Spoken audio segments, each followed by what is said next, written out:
Good evening. You are watching the news from the Sultanate of Oman television. First, the headlines.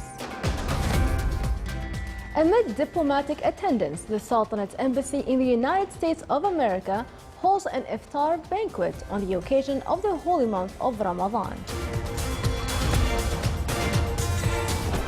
The UK Prime Minister calls on the Gulf crisis parties to start dialogue as soon as possible.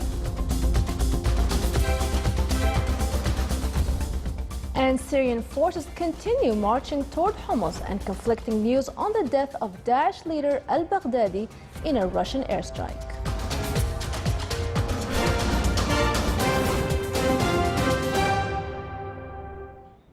Those were the headlines. Now for the news in detail. His Majesty Sultan Qaboos has sent a cable of condolences to Her Majesty Queen Elizabeth II of United Kingdom of Great Britain, Northern Ireland, and head of the Commonwealth on the victims of the fire in one of the residential towers west of London. His Majesty the Sultan has sent a cable of greetings to His Excellency President Godni Johansson of Iceland on his country's National Day. The Sultanate's embassy in the United States of America held an iftar banquet on the occasion of the holy month of Ramadan, amid a wide participation from senior personalities, media men, intellectuals, and members of the Arab and international diplomatic missions. The event was also considered significant to introduce the attendees to the culture of the Sultanate, as well as to promote for tourism in Oman. Her Excellency Hunayna bin Sultan Al Mughayriya, Ambassador of the Sultanate to the United States of America, during the welcome speech pointed out the touristic potentials of Oman, its history and civilization, as well as its peace and stability. The attendees also watched a documentary film about development of tourism in the Sultanate and the beauty of its landmarks. It is worth mentioning that the Omani chef Malik Al-Jahdami was tasked to prepare some of the iftar meals, where the attendees enjoyed delicious Omani dishes and sweets. The participants also exchanged cordial conversations that reflected the deep-rooted relations between both countries, while enjoying the generous Omani hospitality.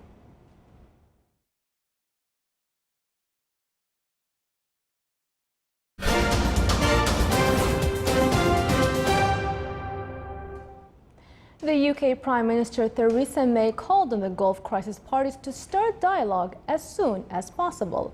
A spokesman said that the Prime Minister of UK, during phone calls with the custodian of the two holy mosques, King Salman bin Abdul Aziz, King of Saudi Arabia, King Hamad bin Isa of Bahrain, and His Highness Sheikh Tamim bin Hamad, Emir of Qatar, urged them to take necessary steps to bring back the unity of the Gulf Cooperation Council countries, as well as to continue combating terrorism.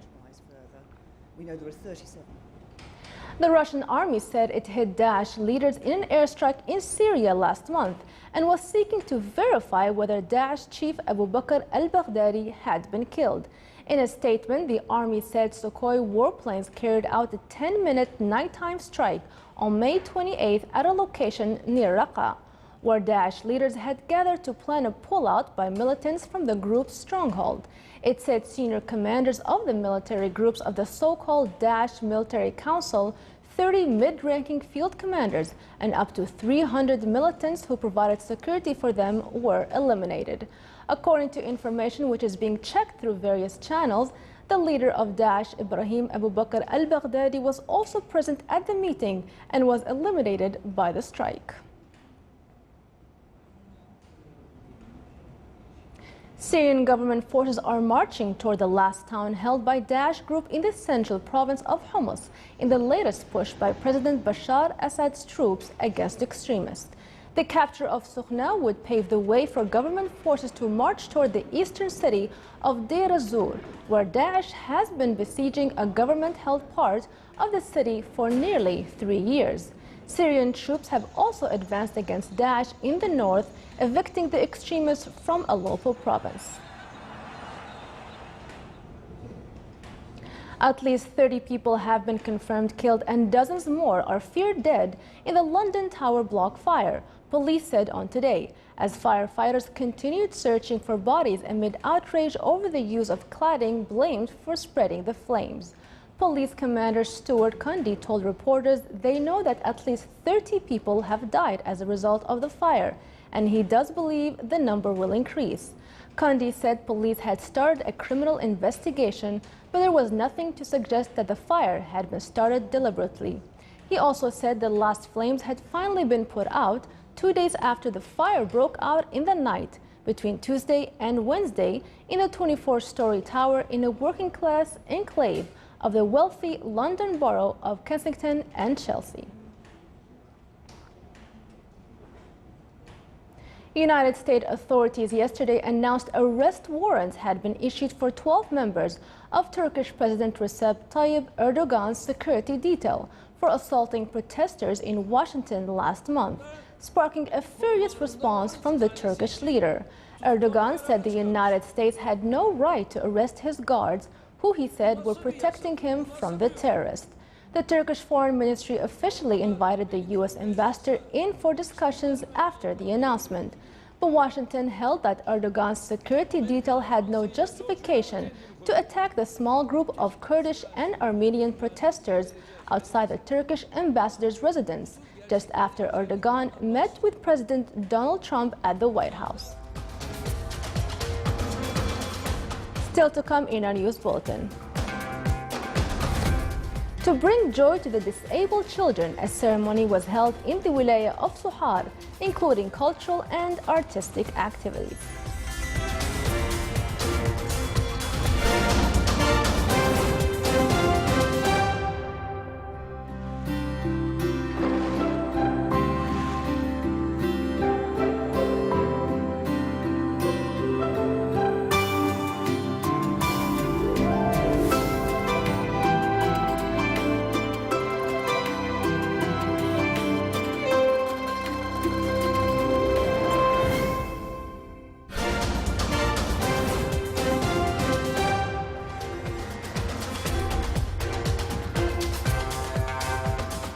Welcome back to the news from the Sultanate of Oman Television.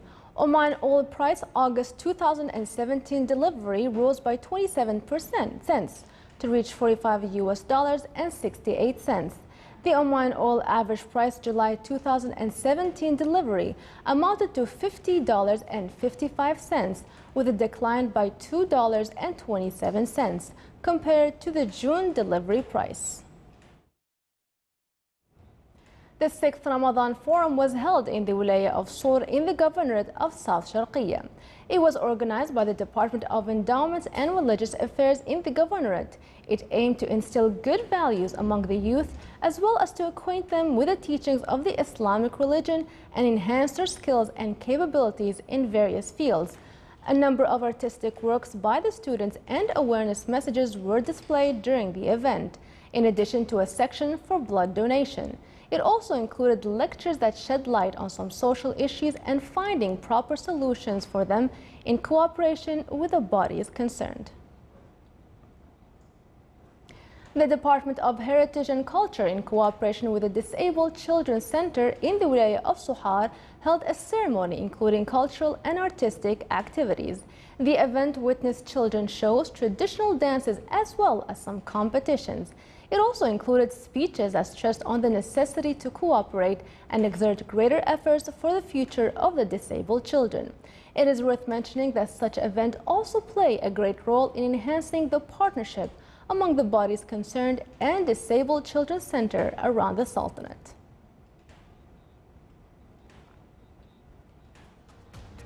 Here are the Ramadan times for tomorrow. Fajr prayers at 3:53 a.m. and Maghrib prayers at 7 p.m.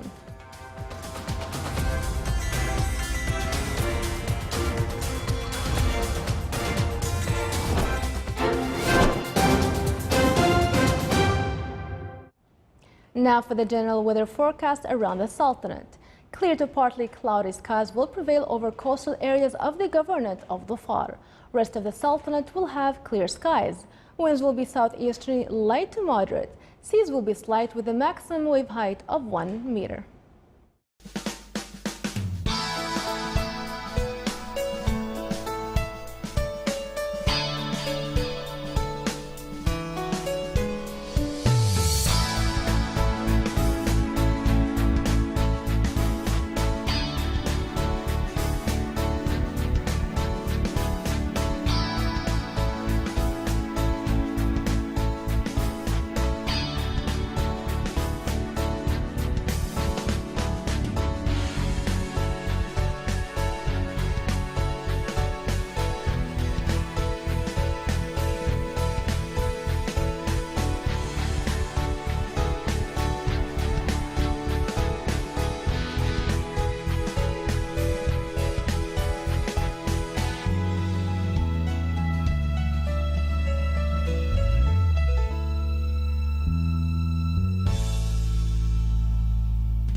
This is the Sultanate of Oman television. Before we end tonight's bulletin, here are the main points once again.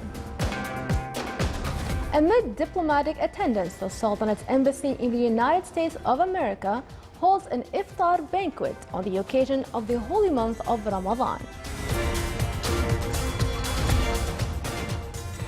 The UK Prime Minister calls on the Gulf crisis parties to start dialogue as soon as possible.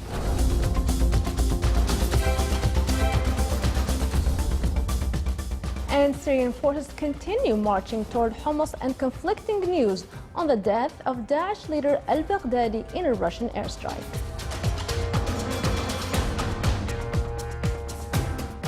With that, we come to the end of tonight's news bulletin. From all of us here at the newsroom and the studios, it's good night.